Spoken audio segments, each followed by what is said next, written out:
ज्ञान की देवी माँ मीराबाई को प्रणाम करता हूँ। सभी शिक्षक वृंद, मैं बहुत मिश्रित भाव के साथ रखा हूँ और विशेषकर दो भाव, डर और डर।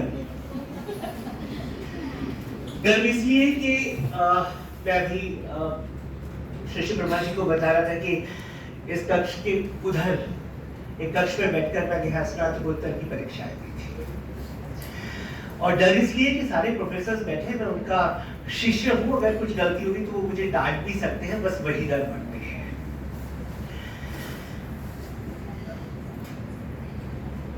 हिंदी। एक दिन हथौड़े ने चाबी से पूछा कि तुम भी लोहे की बनी हो, मैं भी लोहे का बना। हम बिल्कुल एक धातु के बने हैं, लेकिन प्रयोग के बाद मुझे कहीं भी फेंक दिया जाता है और तुम्हें बहुत संभाल कर रखा जाता है। अगर लोहे के बजट के हिसाब से मूल्य की बात करें तो हथौड़े का मूल्य ज्यादा बैठता है चाबी की अपेक्षा, लेकिन ये बात तय है कि हथौड़े की अपेक्षा चाबी को ज्यादा सहेज कर रखा जाता है। हथौड़े ने पूछा इसका कारण क्या है?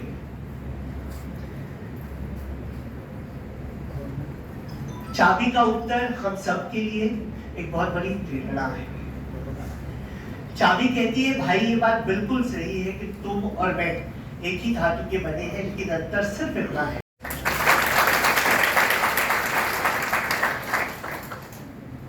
मेरी मातृभाषा वो है जो प्रवेश करती है। अभी रचित जब यहाँ कविता पाठ कर रहे थे या रिद्धि जब यहाँ पर दोहे पढ़ रही थी, आप सबकी भाव भंगिमाएं देखिए जरा क्या थी। और मुझे बहुत प्रसन्नता है इस बात की, माँ जब घर में चावल बनाती है ना, तो चावल बने या नहीं बने बताने के लिए पूरी पतीली या हंडिया नहीं खंगालती, वो केवल 2 चावल उठाकर देख लेती है कि चावल कैसे बने हैं। रिद्धि और रचित, आप दोनों के आधार पर मैं कह सकता हूं कि विश्वविद्यालय अपना महाविद्यालय किस ओर काम कर रहा है और हमारा भविष्य कितना उज्जवल है। आप दोनों को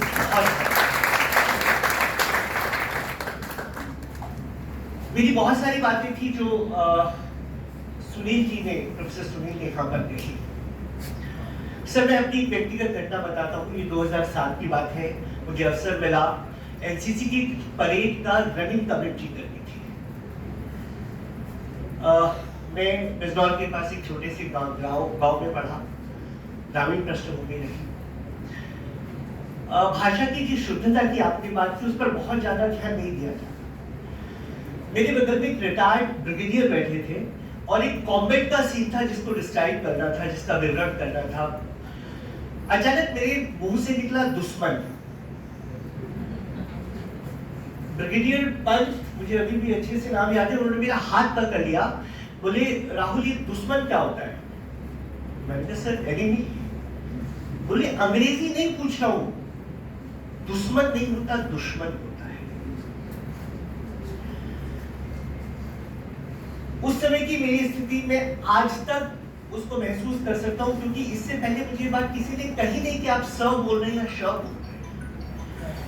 मुझे 6 महीने लगे इस स्थिति से उबरने में। मैं बोलते बोलते रुक जाता था कि स आ रहा है या श आ रहा है। तो वो बात आपने बिल्कुल सही कही कि हम जिस भाषा में बात कर रहे हैं, कम से कम उसकी शुद्धता की ओर ध्यान दें। आप श्री ब्रह्मा जी ने रोजगार की बात की। मैं अभी हमारी समिति की बैठक थी, अब केवल मंत्रालय में हिंदी के 51 पद खाली पड़े हैं अनुवादकों के। मैंने प्राचार्य महोदय से एक परमिशन ली है कि मैं हिंदी के अलावा भी कुछ बातचीत आप लोगों से करना चाहूंगा।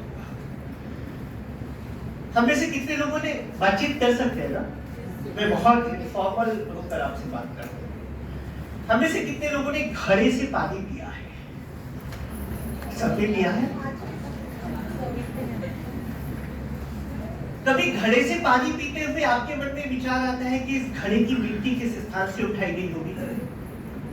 क्या आपने कभी सोचा है कि हो सकता है कुम्हार ऐसे स्थान से मिट्टी उठाकर लाया हो जहां लोग रोज अपनी शौच निवृत्ति के लिए जाते हो? सोचा है आपने कभी? नहीं सोचा। क्यों? अच्छा, ये संभव है कि नहीं? संभव है कि ऐसे स्थान की मिट्टी उठाई गई हो? क्यों नहीं सोचा?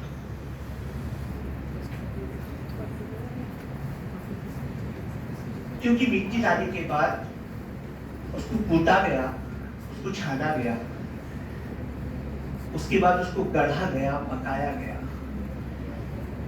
यानी उसके विकार दूर कर दिए गए। आप सभी यहाँ पर जो प्रोफेसर हैं वो इन विकारों को दूर करने में लगे हैं। तो मेरा एक बहुत विनम्र आग्रह आप लोगों से है कि मन से कम इस वृत्ति को निकाल दीजिए कि हम एक ऐसे बैकग्राउंड से है, एक छोटी जगह से है, गांव से है, कहीं से है। जब आप अपने आप को परिष्कृत कर लेंगे ना, तब कोई नहीं पूछने वाला कि आप कहां से आते हैं। मैं बहुत लोगों से बातचीत करता हूं तो उन्हें लगता है कि नहीं, हमें अंग्रेजी नहीं आती। मैं तो यहाँ हिंदी की बात नहीं करता, मैं तो कहता हूं अपनी बोली पर गर्व कीजिए। आप जिस लहजे में गांव में बात कर रहे हैं ना, यहाँ पर कितनी बहनें हैं बैठी हैं, कितनी ग्रामीण परिवेश से, गांव से कितनी है, पर हाथ खड़ा करिए जरा। आप में से कितने लोग गांव में जो बहुत स्वाभिमान के साथ बताना, कितने लोग हैं जो अपने गांव में जो गीत गाए जाते हैं उन गीतों में जाती है, हाथ खड़े करिए।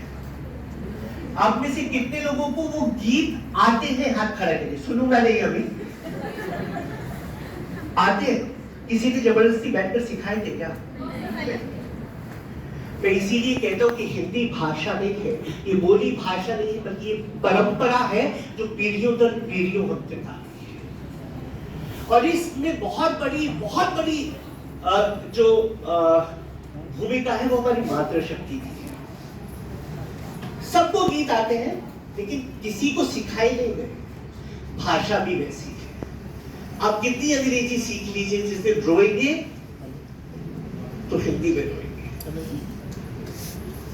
जब पहला विचार मन में उठेगा कोई अभिनव प्रयोग के लिए, तो वो विचार हिंदी में उठेगा। उस पर गर्व करिए।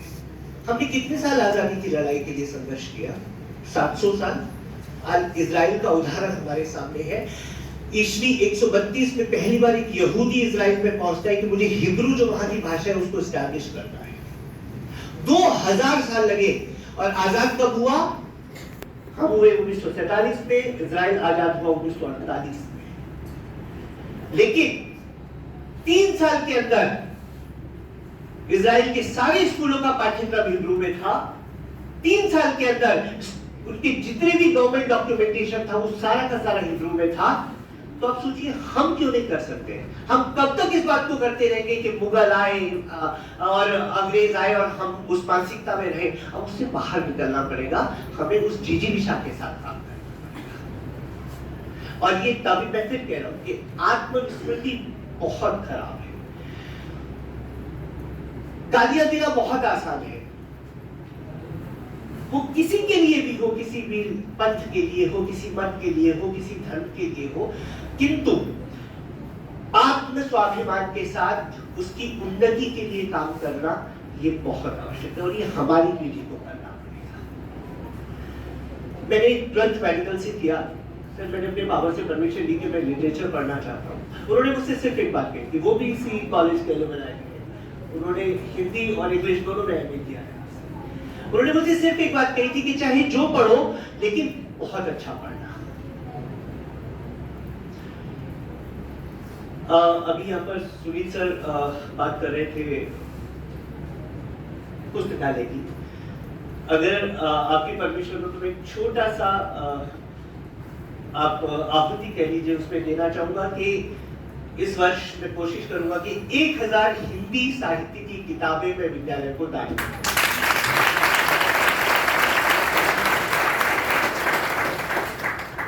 लेकिन हिंदी की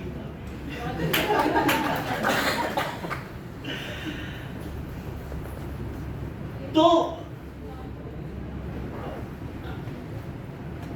अपने गांव में किसी ऐसी व्यक्ति को ढूंढिएगा, किसी ऐसी महिला को ढूंढिएगा जो कभी स्कूल नहीं गया, और उसके साथ एक प्रतियोगिता करिए कि उसको ज्यादा कहावतें याद है, आपको ज्यादा कहावतें याद है। वो बात बात में आपको एक काम की बात बता देगा। उस परंपरा के प्रति हम थोड़ी सी विस्मृति कर रहे हैं। उसको हम ही भावना से देख रहे हैं। अरे मेरे घर में जो सत्यनारायण की कथा होती है ना, तो घर की एक अनपढ़ बुढ़िया भी बोलती है विश्व का कल्याण हो।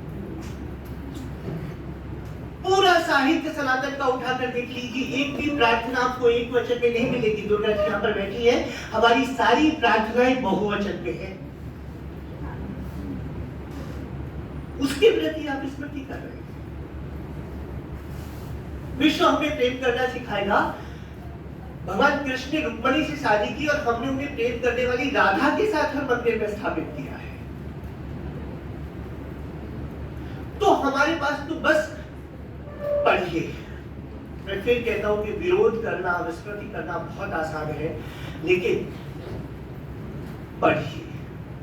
वो स्वाध्याय बहुत जरूरी है, चाहे वो कुछ भी। मैं केवल हिंदी लिटरेचर की बात नहीं कर रहा, अपनी स्वाध्याय की जो आदत है उसको बढ़ाइए।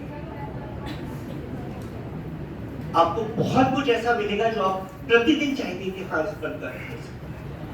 मुझे लगता है कि मैं बहुत ज्यादा बोल गया। सिर्फ एक और छोटी सी कहानी सुनाकर मैं अपनी बात समाप्त करूंगा। और सुकरात, इंग्लिश में सोक्रेटिस। कौन था सुकरात? पता है किसी को?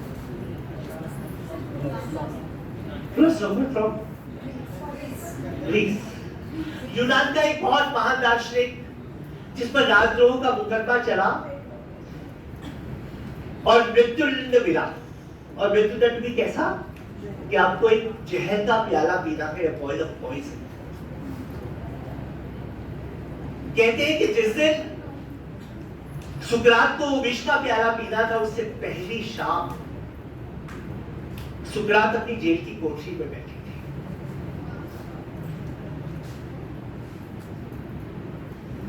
अचानक सुकरात को कहीं से एक बांसुरी बजने की आवाज सुनाई।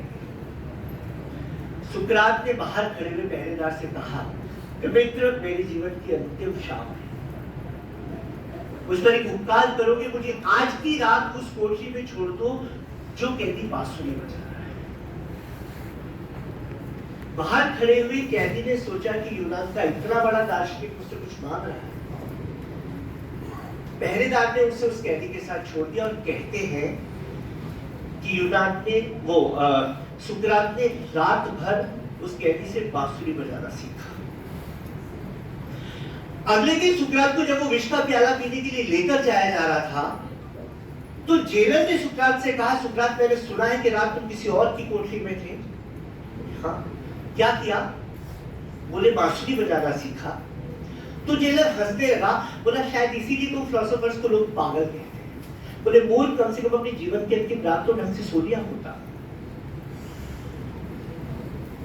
सुकरात हंसकर उत्तर देता है, जेलर साहब, आज सोने के लिए तो मैं सो सकता था, लेकिन आज मरने के बाद जब अपने ऊपर पहुंचूंगा तो बहुत गर्व से सीना ठोककर अपने भगवान से कह सकूंगा कि तेरे जीवन की अंतिम रात की मैंने बर्बाद नहीं की, कुछ ना कुछ नया सीख कर आया।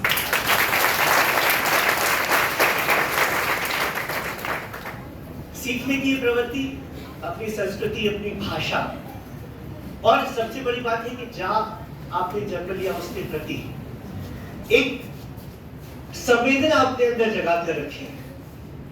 अभी बिजनौर की बात हो रही थी, मैं कह रहा हूं केवल अगर आप बिजनौर की धरती के लोगों को ही अगर आप फॉलो करना शुरू कर दें, देखिए बड़े से बड़े नाम। आपको पता है भाषा के नाम पर इस जिले में 5 पद्मश्री और 3 साहित्य अकादमी अवार्ड है। ऋषभ खानकानी, एवी चंचन, दुष्यंत, पंडित रुद्रदत्त शर्मा, पंडित पद्म शर्मा, एक से एक बड़ा नाम। हमारे पास तो गर्व करने के लिए बहुत कुछ है।